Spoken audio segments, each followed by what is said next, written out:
I'm Scott Taylor, principal of Park Brook Elementary in the Osseo Area Schools District. Park Brook Elementary is a school with about 91% of our students who are students of color. We have 28% of our students who are learning English, or somewhere on the continuum of learning English. And right now, around 80% of our students qualify for free or reduced lunches.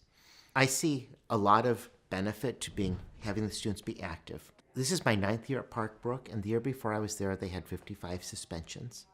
And they were also on the AYP list because of academic growth. And that means that their academic growth was very low. Over the past 3 to 4 years, I've had 1 suspension, and our academic growth has been some of the top in the district. The research is so clear that if we're going to close the achievement gap, we have to have the students be more physically active. And so I see the Loppet Foundation coming right alongside us, providing all these opportunities, and they are helping us close the achievement gap. The way I became involved or became aware of the Loppet Foundation was I did the Luminary Loppet with some friends and family members. I had no idea that the Loppet Foundation was not just the Luminary Loppet, but there was so much more. The students are learning about cross-country skiing, nutrition, and also learning about how to try something new. We want to look at how are we teaching reading, how are we teaching math, how are we teaching science, how are we teaching social studies. But that relationship with the kids is so important. And I think these activities and being involved in events is really helping my staff to build relationships with the kids. The Loppet Foundation is a great organization to support.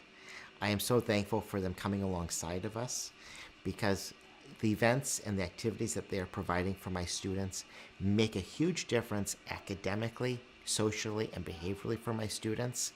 My vision for Park Brook is that we are a school that we are providing an outstanding education for the students.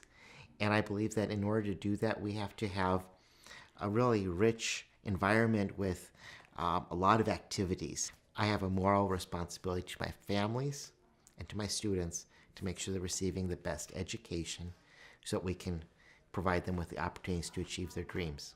I see that these activities, these events, are a means to increasing our academic achievement, eliminating many of our negative behaviors, increasing positive behaviors.